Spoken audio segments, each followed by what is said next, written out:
All right, today we're taking a look at something crazy. 2020 Jeep Gladiator.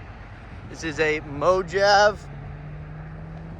This thing's an overland. It was a Sema build. Around 50,000 just into the build. One owner, 35,000 miles on it.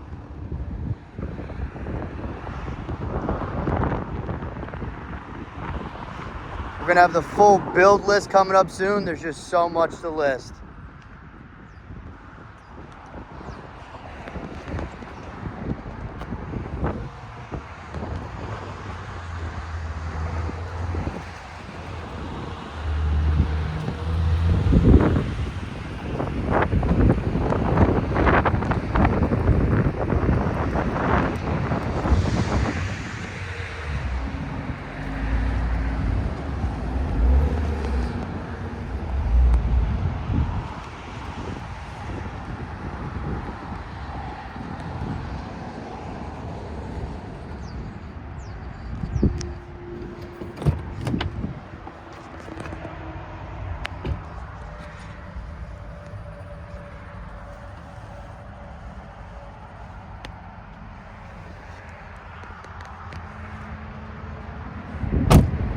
This one's going live on the website today at bryansautocenter.com. Like I said, a full build sheet will be up soon.